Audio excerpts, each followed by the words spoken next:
রাজার যে হাতিটা তার আর সব হাতির চেয়ে ভালো, বড় আর দেখতে সুন্দর, সেইটে তার পাটহস্তি। সেই হাতিতে চড়ে রাজামশাই চলাফেরা করেন আর তাকে খুব ভালোবাসেন।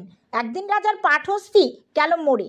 রাজা অনেকক্ষণ ভারী দুঃখ করলেন, শেষে বললেন, ওটাকে ফেলে দিয়ে এসো।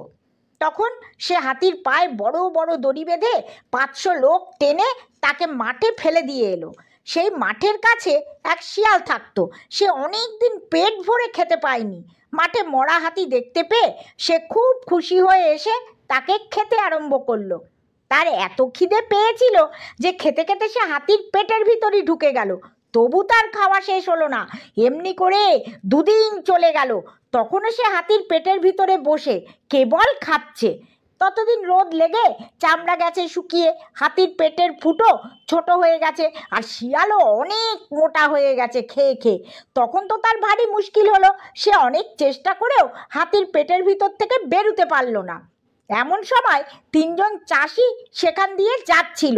তাদের দেখতে পেয়েই শিয়ালের মাথায় এক ফন্দি জোগালো। সে হাতির পেটের ভিতর থেকে তাদের ডেকে বললে, ওহে ভাই সকল, তোমরা রাজার কাছে একটা খবর দিতে পারবে?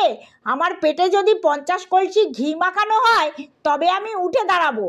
চাষিরা তাতে ভারী আশ্চর্য হয়ে গেল। বলল, শোন শোন, হাতি কি বলছে, চল আমরা রাজামশাইকে গিয়ে খবর দিই।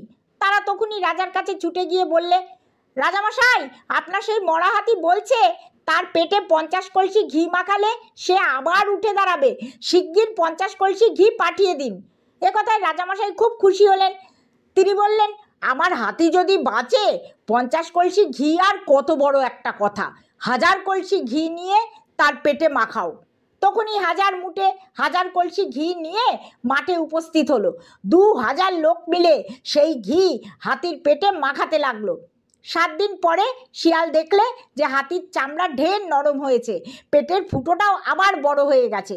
এখন সে ইচ্ছে করলেই বেরিয়ে আসতে পারে। তখন সে সবাইকে ডেকে বলল, ভাই সকল, এইবার আমি উঠবো, তোমরা একটু সরে দাঁড়াও, নইলে আমি যদি মাথা ঘুরে তোমাদের উপর পড়ে টরে যাই। তখন ভারী একটা গোলমাল হলো।